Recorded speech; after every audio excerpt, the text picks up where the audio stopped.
Hi guys, welcome to the Movie Reviews 100, and this week we're talking about Tony Scott, who sadly passed away last week. We did plan to do this in a few weeks' time, but we thought because of his recent passing we'd bring this forward and talk about his illustrious career in filmmaking as a director, producer, and he even made some produced some great TV shows as well.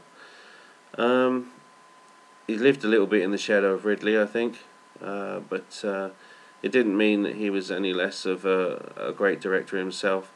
I'd probably, his films are a little bit less ambiguous. Probably might be the reason why people seem to want to interview Ridley more and ask him about his films, because in some of Ridley's films he leaves some questions unanswered. Prometheus is a good example. But even in the past, with films like Blade Runner, it's always been interesting to talk to Ridley to find out what exactly his mind was at when he was directing certain scenes. With Tony Scott, I think that he was more of a, get the screenplay tight, get the story perfect, and then tell the story perfectly, for everything to be understood from beginning to end.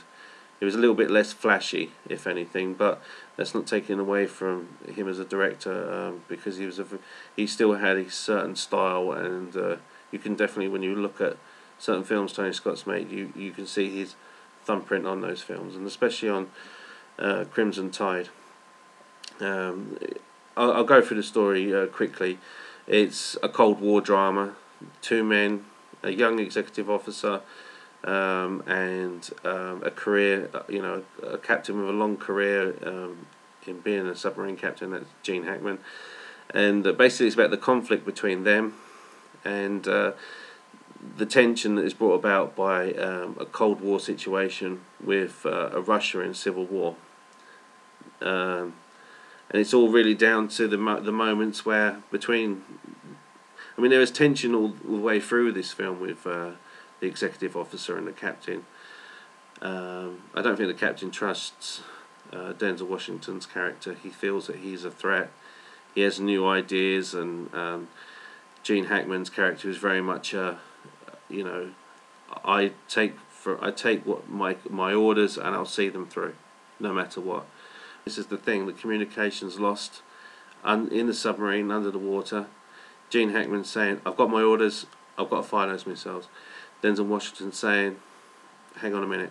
Let's find.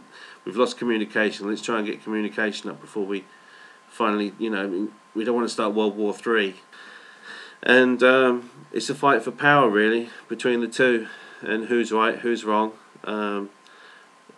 Both sides are so well acted and well played out. You kind of see points of view from either side. You do of course, you'll go on to Denzel Washington's side of things, but you can, even though it's most likely the wrong decision, Gene Hackman's character makes a good argument for the way he wants things to happen within the submarine.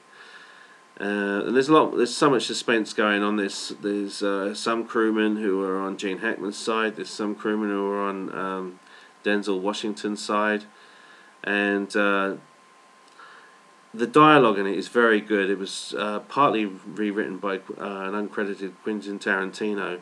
And what Tony Scott does is he slows everything down for those dialogue moments, and he'll pull the frame back sometimes, and the music slows down, and he'll actually concentrate on what these characters have got to say, and make sure that every character in it seems like they're a real person, and talk about real things, and then he'll obviously speed things up for the action parts again, but he always makes sure that there is those moments where the characters can talk, and the flashiness and the angles and everything.